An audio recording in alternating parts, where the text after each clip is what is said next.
本日は鉄道博物館にご来館いただきまして誠にありがとうございます。この後3時より車両ステーション1階中央にございます転車台の回転実演を行います。こちらの大きな転車台が C57-135 号蒸気機関車を乗せて1回転いたします。所要時間はおよそ10分間です。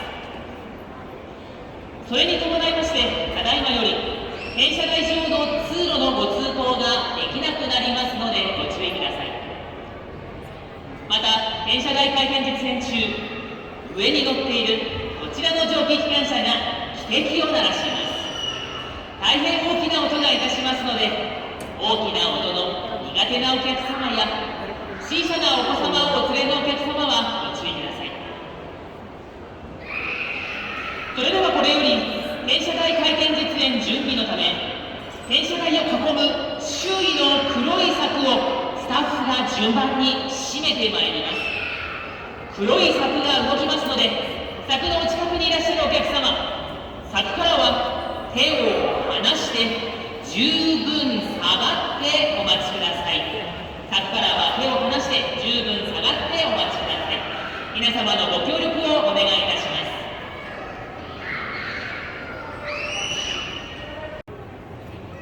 小さなお子様ご注意ください。柵が動きます。機関車後方右側、特急とき号前の柵が閉まります。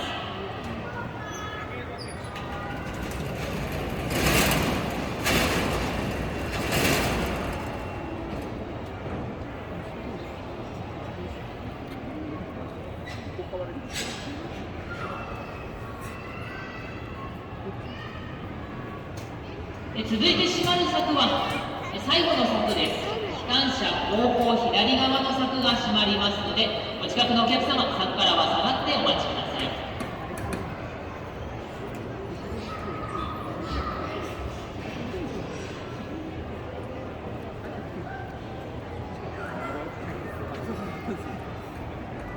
それでは機関車後方左側 ED75 あけぼの前の柵が閉まります。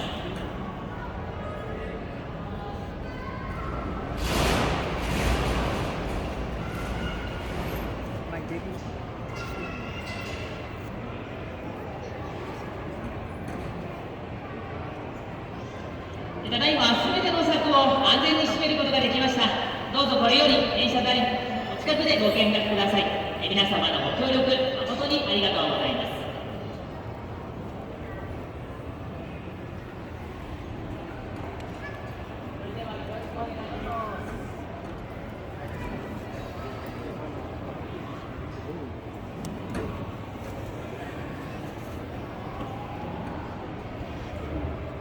それでは大変お待たせいたしました。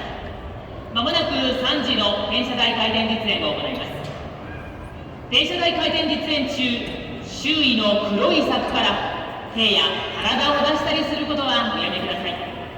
また、転車台周囲の車両や柵によじ登ってのご見学も大変危険ですのでおやめください。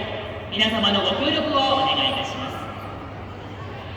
なお、実演中、転車台上の蒸気機関車などさまざまな車両が汽笛を鳴らします。大きな音が苦手なお客様や小さなお子様をお連れのお客様は十分ご注意ください。それではここでお客様にお知らせです。先月2022年10月14日で日本の鉄道は開業から150年という節目を迎えることができました。また2007年に開館いたしました当鉄道博物館も10月14日で開館15周年を迎えました。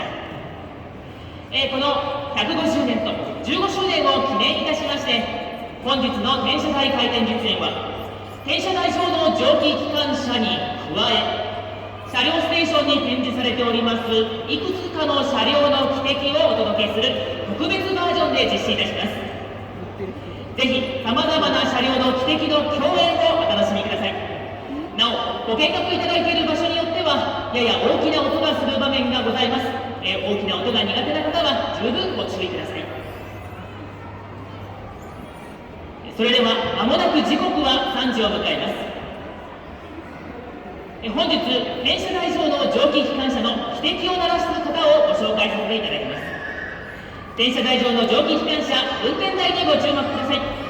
私が立っている方には機関士さん、そして反対側には機関助手さんが乗務をしており、この蒸気機関車の汽笛を鳴らします。皆様、機関士さんへの応援どうぞよろしくお願いいたします。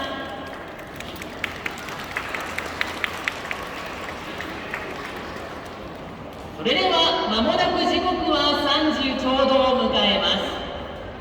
本日はさまざまな車両の汽笛をお楽しみください。ぜひ皆様、何の車両の汽笛か考えながら聞いてみてください。それでは時刻は3時を迎えました。まず最初の車両の汽笛は一体何でしょうか。それでは参りましょう。一番最初の汽笛をお願いします。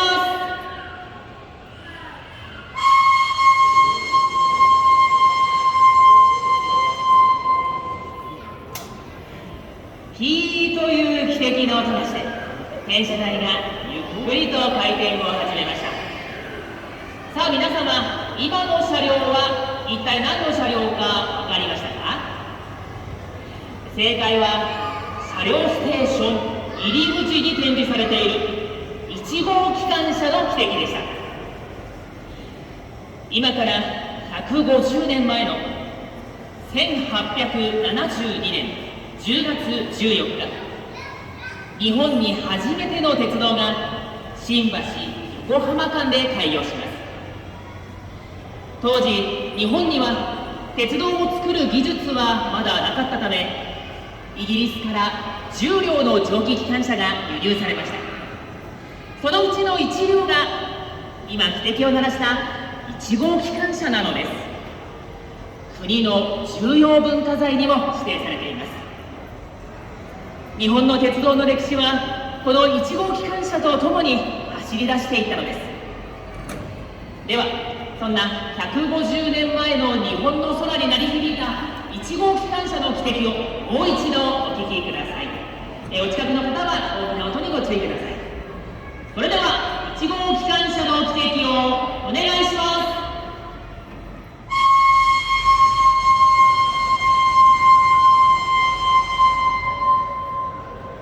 1号機関車の汽笛でした。さあ、では続いての車両です。次の車両は一体何の車両でしょうか。それでは参りましょう。2番目の車両の汽笛をお願いします。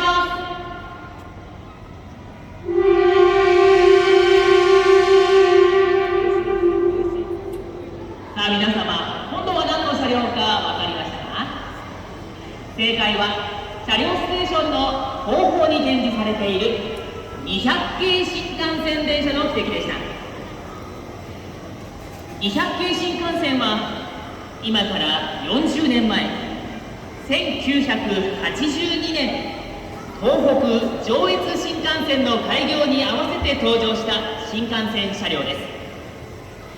今月11月15日は上越新幹線の開業40回目の開業記念日となっています。そんな200系新幹線の汽笛はラッパの形のような笛の部品を4つつけているのが特徴の一つで、圧縮した空気を送り込むことで独特な汽笛の音となっています。とても雪の多い豪雪地帯を走るため、汽笛の装置はカバーに覆われたところにつけられており、外側からは見ることができない汽笛となっています。ではそんな40年前に登場した200系新幹線の汽笛をもう一度お聞きください。それでは200系新幹線汽笛をお願いします。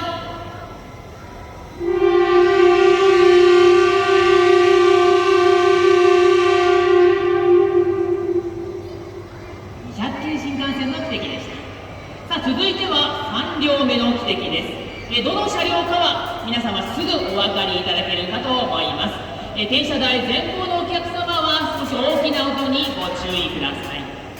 それでは参りましょう。3番目の車両です。汽笛をお願いします。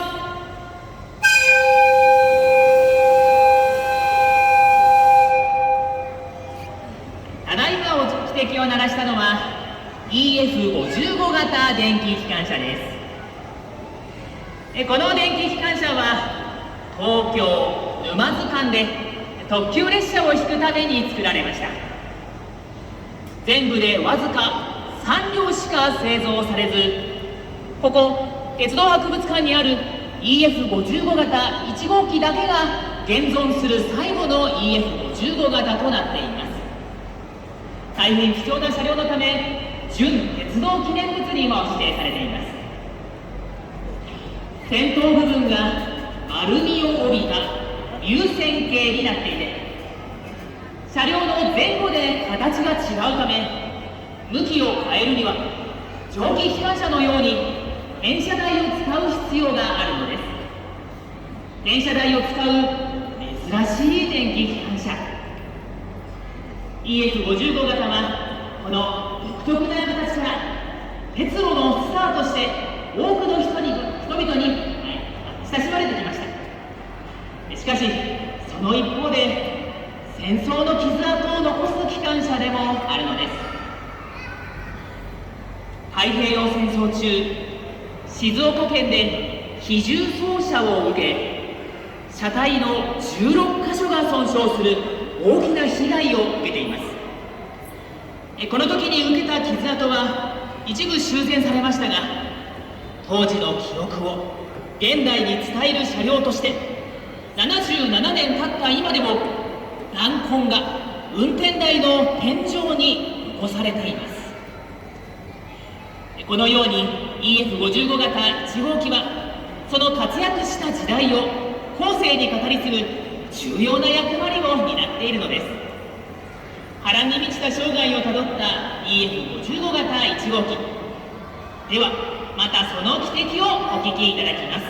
お近くの方、大きな音にご注意ください。それでは EF55 型汽笛をお願いします。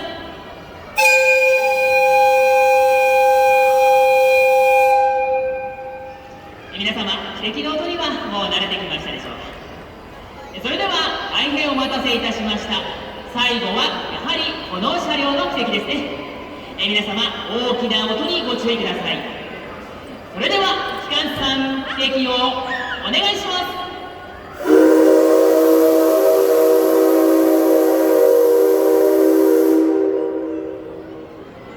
さあ、ただいま汽笛をお届けしたのは C57 型蒸気機関車です。この C57 型は旅客列車を引くための機関車として1937年から47年までに全部で201両が製造されました。その中でもこの C57-135 号機は1940年に神戸で生まれ、最初は群馬県の高崎機関区に配属され、主に高崎線などで活躍をします。鉄道博物館のあるさいたま市を走っていた大変ゆかりの深い蒸気機関車であると言えます。その後、北海道へ渡った C57-135 号機は1975年12月、国鉄の蒸気機関車の歴史が北海道で幕を閉じる際、最後の旅客列車 SL さよなら列車を先頭で引いていたのがこの C57-135 号機なのです。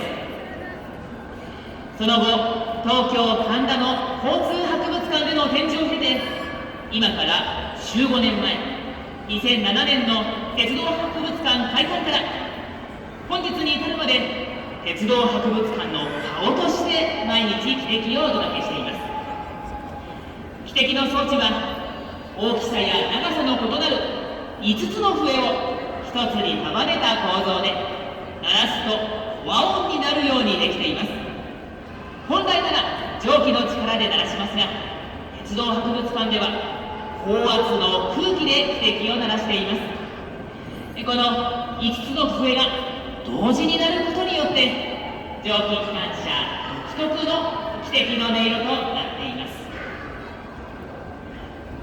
さあ、それでは転車台回転実演、最後にもう一度 C57 型135号蒸気機関車の汽笛をお届けいたします。そして本日の転車台回転実演は150年並びに15周年特別バージョンといたしまして、 C57 型と転車台正面の EF55 型の汽笛を同時にお聴きいただきます。さあ、それでは皆様、最後の汽笛を聴く準備はよろしいでしょうか。それでは機関士さんたち、汽笛をお願いします。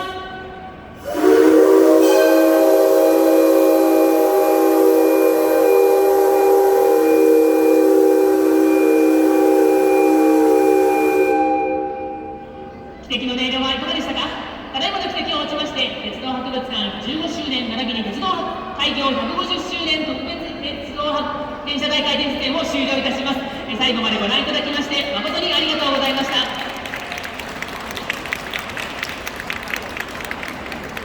失礼いたしました。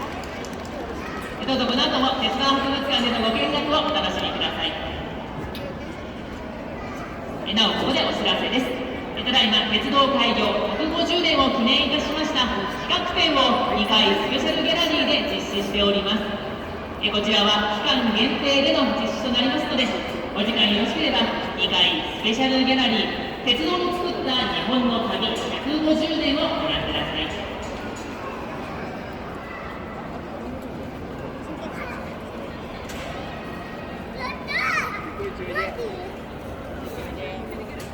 それではこの後転車台回転実演終了に伴いまして、黒い柵を順番に開けてまいります。それでは一番最初に開く柵です。